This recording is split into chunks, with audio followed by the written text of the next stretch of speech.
Pulling up from the logo. Trying to go against us is a no-no. Two voices, you can get it done solo. Teaming up, coming at you live from the logo.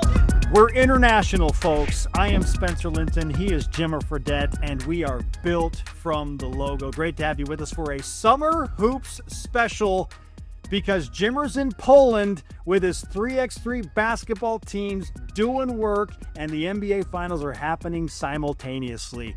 First things first, Jimmer, how's Poland and the 3x3 basketball scene? Man, I am in Warsaw, Poland over here, and I absolutely love it. Absolutely love it. It has been an awesome experience. They have done the World Cup real justice here in Warsaw.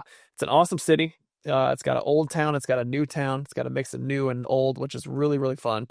The setup is about 15 minutes from where we are staying, and it is just absolutely everything you want in a World Cup for 3x3 basketball. The venue is awesome. The food here is really good. The accommodations, everything around, kind of the venue. They have so many people there. There's kids tournament going on. There's shooting competitions, just food trucks everywhere. It makes it a great atmosphere. And I am a big fan of Warsaw, Poland. I'm just not going to lie to you, Spence. I told you last podcast I heard fantastic things about Poland, how it's one of the most beautiful countries to visit. The pictures and videos that you have shared with us would suggest that is the case. Unbelievable opportunity for you to travel the world once again with 3x3 basketball and experience this. Yeah, it's been really, really cool. I didn't know exactly what to expect, but like you said, I've heard really good things about Warsaw. But until you get there, you don't really know. Sometimes it's your flavor, sometimes it's not. This is definitely my flavor. I enjoy it, and got to run around the city on Wednesday. Went for a nice little run. Still training for the half marathon, as you know, Spence. Okay, so I was going to follow up. Had to go for a nice little run. I'll do it again on Saturday, go for a little bit longer. But going through Old Town was really cool. I think they said about 85% of the city had to be redone. Wow. After World War II, which is absolutely unbelievable. But they've done an incredible job. It's awesome. And, hopefully that stat is correct. That's what I've heard. Okay. So if it's not fully correct, people, you can jump on me on that one, but that's just what I've heard. Regardless, it was a large percentage, and it looks really cool, because the old town is really what Poland was. Yeah. Right. And now there's a bunch of skyscrapers and a bunch of international, different buildings. And now it's kind of a good mix. The World War II history buff in me is incredibly jealous. I can't even imagine the history that is available there. We'll save it for another time. Let's focus on the things at hand, which is to go to Poland and win. Jimmer, you're there to win. Your teams are there to win. So while you are doing the international basketball 3x3 scene in Poland, we're going to open with a tangent or with an audible of sorts to our usual podcast and celebrate USA 3x3 basketball, presented by Wilner and O'Reilly. Just call Kelly at Wilner and O'Reilly, an immigration law expert and friend of the show. WilnerO'Reilly.com. GM Jimmer has the latest results on the drive to gold in 2028 from those 3x3 teams. Jimmer, how is the winning coming along in Poland? It's going well. It's going well for both men and women's Team USA 3x3 basketball right now. Our women's team is 4-0. Our men's team is 3-1. Come on. And both of us took first place in the pool, and moving on we have the bye now to the quarterfinals. So obviously things have been going really well. The first day we were there, we played against Latvia first game. Latvia is a really good 3x3 team. They won the gold medal in 2021. They have two guys, Miesis and Carlos Las Manas, who are absolute staples. They're good basketball players, and they've been playing it for a long time. We were able to beat them first game in a tough battle, 17-14. Didn't even make it to 21. Okay. But that's how it works. It's sometimes that first game in the World Cup, you have jitters, everyone's amped up. You might be shooting a little bit longer than you expect because of that adrenaline, and you're trying to get used to the court. You don't get to practice on the court at all until you have that first game. You don't shoot at all on the actual main court until you play your first game. So it's a weird feeling. You're out there and you're like, all right, well, hopefully the court's good, and hopefully I can see the basket and all these different things. So it's a weird, it's definitely interesting how they do that, but it's the same for everyone. And so we end up winning that game, and then we play against a young Czech Republic team after that, and they actually beat us. They beat us 21-20. And it was a barn burner game. They were not expected to beat us. They ended up actually going 3-1 in the pool as well. All of us, Latvia, Czech Republic, United States, all went 3-1 in the pool, and because of points, we scored the most points out of those games because it was a 3-way tie. They go by points after that, and we ended up winning. We scored more buckets than the other teams, so because of that, we got the first seed. Latvia got second. Czech Republic got third. So we lost that game. It was a tough game, obviously. So we had a day in between, and we go and we are, we're ready to rock. Obviously, we had a good practice on that second one, and sometimes a loss in 3x3 can motivate you. It could be good because it's not the end of the world. You can still have all the destiny ahead of you. It's not one and done in these pool play tournaments.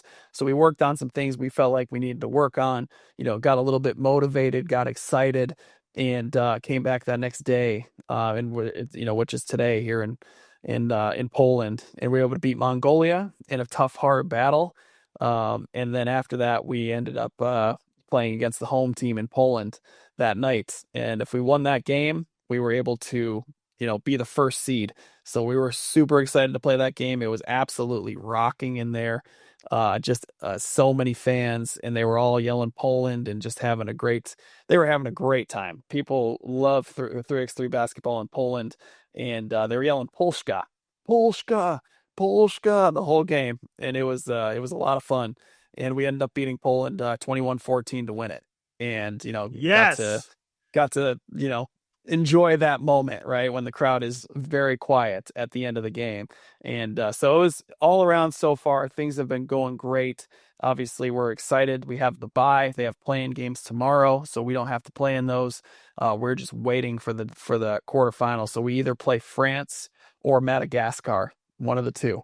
So we'll see what happens. You never know with 3x3 because Madagascar's been playing some good ball. So it could be in any one of those two, and we'll be ready for it. But we're excited about where we're at.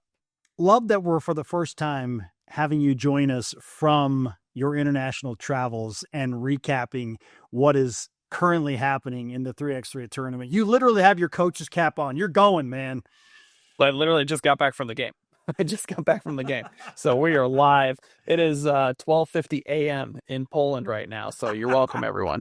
We're making Jimmer work overtime today. Great stuff. Great update on the 3x3 front. Go USA. Love to hear that. Okay, let's take our next shot on this summer special with the early trade driven by BMW of Utah and BMW of Pleasant Grove. 3 top-of-mind things to help this conversation keep right on rolling in high gear. Jimmer, are you ready to shoot in the early tray? Oh, yes, absolutely. In the spirit of 3, I am asking you the following question from the NBA Finals. We're 1 game deep at the time of recording this podcast. The Knicks win game 1 against San Antonio. So what are your 3 takeaways from game 1 of the NBA Finals? Yeah, obviously a great game. A 14-point comeback by the New York Knickerbockers. It's very similar to the first game in the Western Conference Finals, right? Where they came back and were able to win that game, and Jalen Brunson kind of took over the game again. Just awesome to see. Obviously, the Knicks fans and New York is just going nuts. I don't know what's going to happen if they win the whole thing. It's going to be absolutely insane. 3 takeaways from me. Okay, first one, bench production from the New York Knicks at a very high level. Everyone played super well on the Knicks. They came in with energy. They got it from multiple different guys. They all played super well. And, bench production, conversely on the San Antonio side wasn't great besides Dylan Harper, who had a really good game. Dylan Harper played really well, but then the rest of the bench didn't play nearly as well. as the Knicks bench did. And that's been a thing. The Knicks have played really good basketball, team basketball. Anybody that comes into the game, Landry Shamet and some of these guys, Alvarado, they're elevating the game, and they did that again, I thought, and in their win versus the Spurs. So that's the first thing. If the bench continues to play that way, the Knicks might never lose again. Holy cow. They're really tough when they do that. And generally speaking, the bench doesn't play that well on the road. So having that happen and not being a home game is obviously a huge boost for the Knicks. And, that'll be something to look at throughout the rest of the series to see if Spurs can kind of match that intensity. Second one, rebounding margin. Obviously, we have Victor Wembanyama on the Spurs. He's huge. We know that he can get rebounds. He can do all those things. But every other player on the court for the Knicks is bigger than who the Spurs have out there. The Knicks are a big team. You don't realize it. Karl-Anthony Towns obviously rebounds really well. Mitchell Robinson, when he comes in the game, he's huge. But then they have Mikal Bridges and OG, who's huge. Josh Hart's an unbelievable rebounder. These guys all get in there and get offensive rebounds, they get defensive rebounds, they control the glass, and that's something to look for. I think that the Spurs are going to start crashing and trying to get second chance points as much as they possibly can, but that rebounding margin is something to keep a lookout for, specifically as these games go on. Lastly, third takeaway. Okay, Here we go. End of the game comfortability. At the end of these games, the Knicks know exactly who they are. They know who's getting the ball. They know where he's getting the ball. They know how to get him in the right spot, and that's with Jalen Brunson. You get Jalen Brunson the ball, you get him a screen, you get him a matchup, and he goes to work. And then he makes the right plays. And it is extremely hard to guard because he really looks comfortable against these guys out there already. And I was not expecting him to look as comfortable as he does, at the end of that game. And conversely, the Spurs, sometimes they don't know exactly who they're going to at the end of the game, right? They want to go to a Wemby, but a lot of times they're taking him out. They're trying to take him out. They're using their leverage. They're getting him. He's not getting to a spot. Then he has to dribble into something, and that's not really what they want him to do. So, I mean, honestly, at the end of the games, it looks like Dylan Harper might be the guy that can get the best shot off for these guys, and he's a rookie, but he's a great player. So it'll be interesting to see how that develops and what the Spurs can do to see how they can finish and close games when they know they have a proven closer with the New York Knicks. And that'll be something to look for. So those are my three takeaways. What do you think, Spence? Love it. Okay. The bench production for me is just numero uno. That is incredible. Yeah. I cannot believe how well the Knicks have played. When's the last time they lost a game? I can't even remember the last time. The Hawks? To the Hawks in the opening series. Was that game Hawks? 2 or something? I can't even remember. They just continue to win at such a high level, and they're dominating teams predominantly. Yeah. It's unbelievable. That starts at the bench production. So love that. Keep an eye on that. The rebounding, and as you called it, the late game comfortability. Maybe you want to call it last minute's mojo. If we want some alliteration, right? Come on, man. Love it. It's Jalen Brunson. You're always good at that. Let's go. Yeah, Jimmer. Absolutely. With the early tray from the logo, no list, is 3 takeaways from Game 1 of the NBA Finals. All right, Jimmer. It's time for you to sweat because we're moving immediately into the Minky Couture Full Court Press. I'm delivering the pressure today with NBA Finals hot takes and prop picks. I'm holding your feet to the fire on some things you've said before. Reminder that you can send your VIP the best blanket ever, just like we do for all of our guests at softminkyblankets.com. I hope you got your blanket in Poland, Jimmer. You might need to snuggle up to it after this. Always. You were adamant, my friend, and you took some serious heat from people online about this, but you were adamant that the Western Conference champion, whether it was San Antonio or Oklahoma City, obviously it's San Antonio, would go on to win the NBA Finals. So the Knicks fans gathered together and let you hear about it. San Antonio is the pick if you're doubling down, but they obviously lost Game 1. So are you sticking to your guns and going with the Spurs to still win the NBA Finals coming out of the West? Listen, I have a lot of Knicks fans in my life. A lot of them. A lot of Knicks fans on my life. Received a lot of texts from them, seen a lot of DMs from them saying, "What are you doing? Why are you saying this?" And, to be fair, like I said, it was a couple weeks ago. It was before the Knicks won on this really big run.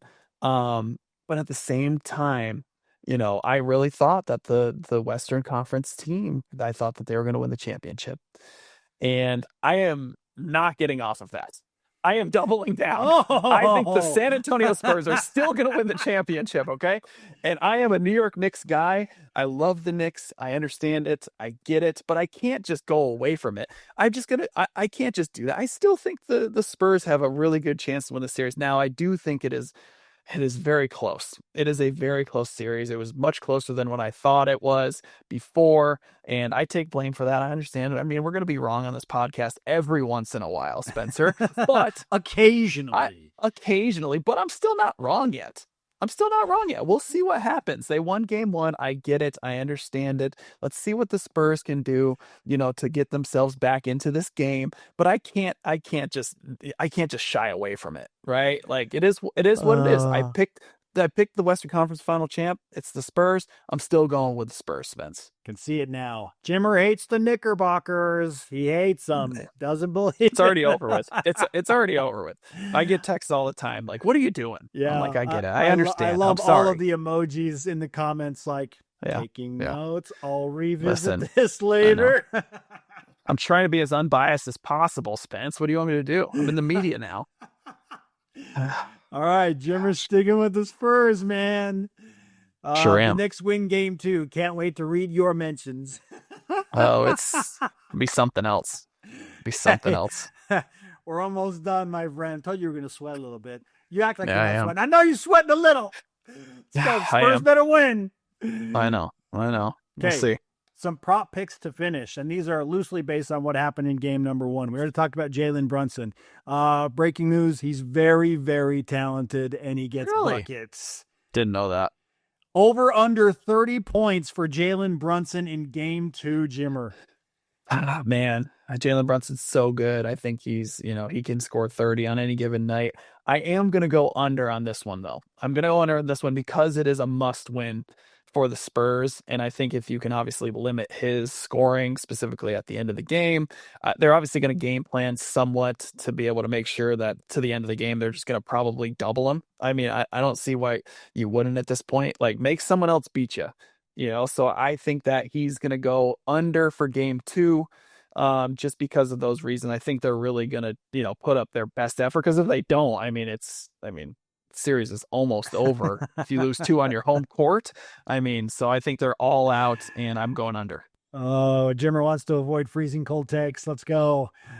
Victor Wembanyama also could score the ball at a high level. Over under 26 points for Wemby in game 2. Oh, I'm going over for Wemby. He's been a guy that, when they lose a game, the next game he been showing up. Yes. He is showing up. I think he's like a little hot take. I think he's going over 35.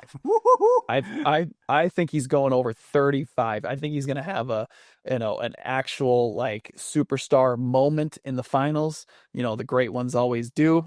I think he's great. I think he's going to do it. So I'm saying definitely over 26, maybe even over 35. Okay. Wow. Woo. This is getting a little toasty in here. Okay, final prop pick. Jimmer, over under 6 games for the NBA Finals champion to be determined. Essentially, I'm asking you if this series is more likely to end in 5 games or 7 games. What say ye? Well, I say ye that it is 7. That's what I say. Okay. I think 7. I think it's going to be. I think every one of these games are going to be close. Okay. I really do. I think they're super evenly matched, and I just think that this is a series for 7 games. I don't think someone's going to beat them at 5 because, obviously the Spurs would have to win the next 4 games in a row. And anyone, winning at 5, it's called a gentleman's sweep when you do that. I just don't think anybody's doing that. I think that these teams are too good. I think the coaching staffs are doing a good job. I think they're going to adjust. I think it's going to go 7 games. I want it to go 7 games. I want a 7-game series in the NBA Finals. Are you kidding me? Who doesn't? And I actually think it probably will. I genuinely think so. It will go 7 games. Should I point out that both of my sleepers and my preseason picks are in the NBA Finals? The Knicks and the Spurs? I don't think we need to point it out. We have time for that? Oh, okay. I just made we time don't. for it. Actually, no, we have to go. It's 1 a.m. in Poland. I have to get out of here. Check my mentions. Spencer, you were right. Oh. Listen, hey, we also did a really good job. We both said that the Western Conference Finals were more likely to go 7 games than the Eastern Conference Finals. And it did. It went 7 games. Look I told you, we can be wrong every once in a while because we accumulate wins on a daily basis on this show. Okay. Jimmer's winning in Poland. His 3x3 teams are winning. He's winning his picks. He's sticking with the Spurs. My sleepers are in the NBA Finals. Let's go, man. Great stuff. An international tip of the cap to you, brother. Final thoughts before we say goodbye and let you go to bed at whatever time it is. Yeah, no, this is the latest I've ever done a podcast. But absolutely love it. This is great. I am enjoying my time in Poland. Everyone check out the games. You're on YouTube. Go to FIBA 3x3 on YouTube. It'll pop up the live feed. We play not tomorrow. We play the next day, so it would be on Saturday. And it'll be in the afternoon for you guys. I don't know the exact time yet, but it'll be in the afternoon, which is perfect timing. People on a Saturday, get up, watch the game, come on, enjoy it, cheer your USA 3x3 team on because we're doing great. Say it with me, Jimmer. USA. USA. USA. USA. USA. I love it. Listen, I can't say it too loud because I feel like the people next door in the hotel room are going to get mad at me. I'm going to get someone called up on the door. So I'm trying to just, a little bit less of a USA. Fair enough. Great stuff, man. Sleep well. We'll talk again soon. And for your sake, I hope the Spurs win game 2. I hope so too. Gosh. A reminder, folks, we're built for more, so shoot your shot in life. We'll see you next time.